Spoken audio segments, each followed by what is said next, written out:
puppy, I'm inappropriate. I like hearing stories, I like the whole script. You're such a freaky girl, I love it. Hi you guys, my name is Nikki New Hope, aka Daddy Issues, and this is another host story time. Before we get started, please leave me a like or a dislike, it's up to you, and hit the subscribe button as well as the notification bell so that you can be the first to live a whole life. Okay, so this story takes place when I was baby hoe. This is probably like my third or fourth call ever. I was to do an out call. I checked out the screening information. He had given me a handle that I looked up and that had an obscene amount of reviews. I mean, like whenever you looked up handles in the Red Book days, which handles were usernames, all of us had one. The hobbyists, clients, whatever you want to call them, would leave reviews for us, and the reviews would show up on their account. And you would see the normal amount of reviews, a handful or whatever, like that the majority of people had. That wasn't like an average number. And then you would see accounts like this that had an obscene amount of reviews. And usually these members were VIP members, and they were usually a part of the sickening little clubs that were private areas of the forums that regular members or even VIP members just couldn't access unless they were invited specifically with a private message invite or whatever. Everybody else didn't even know they existed. And they would do heinous little things like telling other members how to get over on certain girls, or making plans to troll certain girls, like make their phone ring with lowball offers, make them lower their rates, whatever.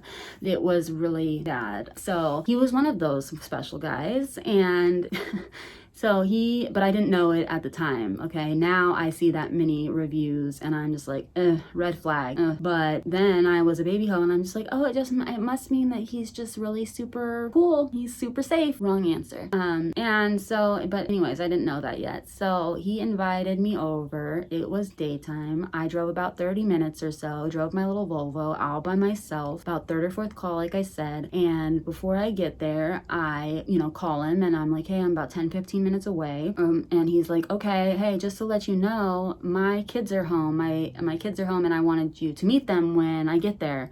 And I'm like, holy shit, what do you mean meet? Like you're gonna introduce me? The fuck?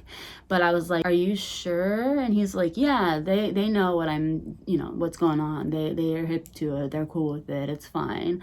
I'm just gonna introduce you to them real quick if you don't mind. And I'm just like, still baby hoe, knock-kneed, doughy-eyed, like fucking bright-eyed and bushy-tailed, okay, I guess that's normal.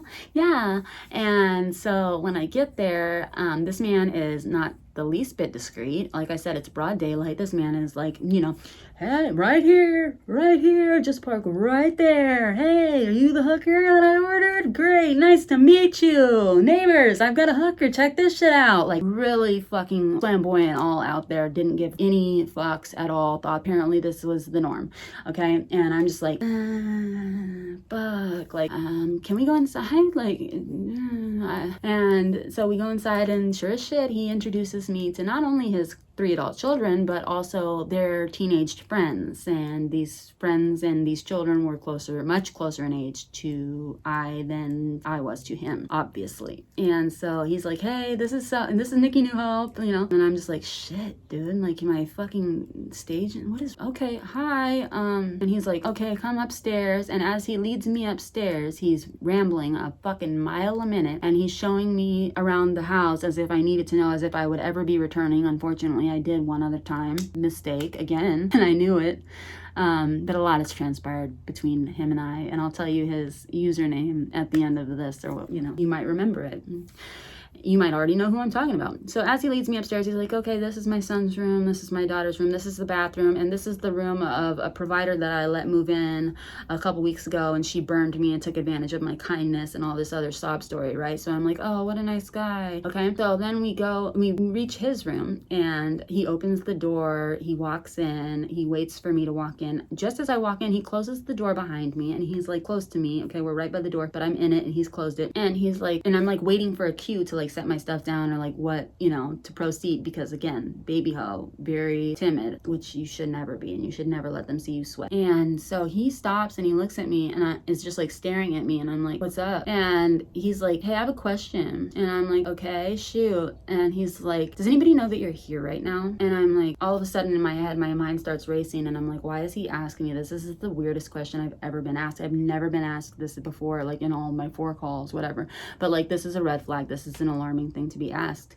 why the fuck is he asking me that? And I just lied to him because somebody did know that I was leaving and that I was going to work in this kind of job. Like one person did, Roman did, but I didn't give him the actual address or anything. Like which I learned to do after this call. So I lied though. And I'm like, yeah, somebody does. And he's like, then shouldn't you have texted them already when you got here to let them know you were safe? More red flags, more alarms, more mind racing, more, what the fuck, dude? Like, why is he watching my movements? Why is he watching what I'm doing? Why is he judging it like that? Like, what kind of fucking sick freak is this? And I'm like, oh yeah, that's right. I better text them right now. So I go for my phone and I start to text them, and he goes, nobody knows you're here right now. Nobody does. And I'm just staring at him, obviously, and he goes, so what if I had my way with you, unalived you, threw you in the river that's nearby, just like that? And I'm like, still staring at him. He's like, do you think that if they found you and if they were able to identify you, do you think that they would ever look for me? Do you think that I'd ever get caught